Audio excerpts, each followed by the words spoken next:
started as a harmless obsession. Late nights, scrolling through obscure forums, hunting for stories too strange to be true. I was drawn to one particular thread called the Hidden Thread, buried deep in an archived section of the dark web. The title alone felt wrong, like a whisper from somewhere I shouldn't be listening. It had no profile photo, no replies, just a single user named Curator of Silence. The post read, "If you see this, you were meant to." Against better judgment, I clicked. My screen flickered, and for a brief second, I swore I saw my own webcam light blink on. Inside was a collection of diary-style posts from different people, each describing dreams, hallucinations, and messages they'd received after reading the thread. It felt like performance art at first, a creepy ARG. But one entry caught me. "The mirror in my hallway won't stop showing her." There was a photo attached, grainy and distorted, showing a woman standing behind the reflection. Her face wasn't visible, only long black hair and hands pressed against the glass. When I tried to save the image, my laptop froze, and the cursor began to move on its own, circling the woman's outline again and again. The next night, I received an anonymous email with no subject. The message simply read, "You shouldn't have tried to save her." I checked the sender. No address. I told myself it was a prank, maybe malware triggered by the site. Still, I couldn't stop thinking about that photo. I disconnected the internet, ran every antivirus scan possible. Nothing.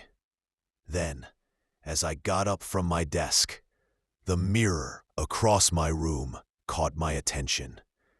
For a fraction of a second, I saw movement behind my reflection. Just the hint of a woman's silhouette turning away. The first night it visited me, I couldn't move. My eyes were open, staring into the dim glow of my monitor. A shape stood near the foot of the bed, tall, trembling, like static frozen in human form. It whispered in short, broken syllables, "See me, thread." The next morning, I tried to convince myself it was sleep paralysis. But when I checked my browsing history, the hidden thread was open again. Time-stamped 3:11 a.m. Exactly when I woke up, unable to move. I told a few friends online, half joking, half terrified. They laughed, said I was deep into a creepypasta spiral. But one of them, a tech guy named Ryan, offered to trace the post's origin. 10 minutes later, he texted, "Dude, that server doesn't exist. It's offline since 2014. I didn't reply, because right then, the forum refreshed itself, and a new message appeared under my username. Ryan shouldn't have looked. My hands weren't even on the keyboard. Ryan stopped responding that night. His Discord icon went gray, his phone unreachable. A day later, I got a DM from his girlfriend. "Do you know where he is? His laptop screen was shattered when I found it." The next morning, I checked the hidden thread. There was a new entry, Username Ryan. The post said, "The reflection moves even when I don't." A photo was attached. It was Ryan's bedroom, and in the mirror behind his desk, she was there again. I tried to stay awake for 3 nights straight, terrified of sleep. But curiosity won. I searched for mentions of the hidden thread elsewhere. One result appeared: a 2009 Reddit post deleted by mods. A cached version described an urban legend. If you find the thread, you're already part of it. The mirror becomes the door. The ritual was simple. If the reflection ever moves independently, you must not look away. But I did. I always looked away. The house began to feel wrong.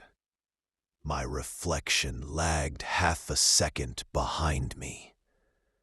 When I turned the lights off, faint tapping echoed from the mirror, like nails brushing glass.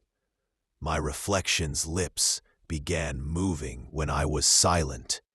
Once, I covered the mirror with a blanket, but the tapping grew louder, almost angry. I smashed it, but underneath the cracks, I could still see her, clearer than ever, smiling. In desperation, I set up a camera facing the broken mirror, recording overnight. The next morning, the footage showed nothing for the first 4 hours. Then at 3:11 a.m., static filled the screen. A dark figure emerged from the mirror's fractured surface, stepping into the room. Her body was blurred, limbs slightly too long. She leaned close to the camera, her face finally visible, pale, eyeless, whispering. The thread continues. The video ended with my bedroom door creaking open. I left the house, checked into a motel, but the mirrors there reflected more than the room. I saw my old apartment, Ryan's room, dozens of others, all connected like windows into the same dark place. In one, I saw a woman dragging a camera toward a mirror. In another, I saw myself asleep in bed while something crouched behind me. Every reflection led back to that same figure, smiling.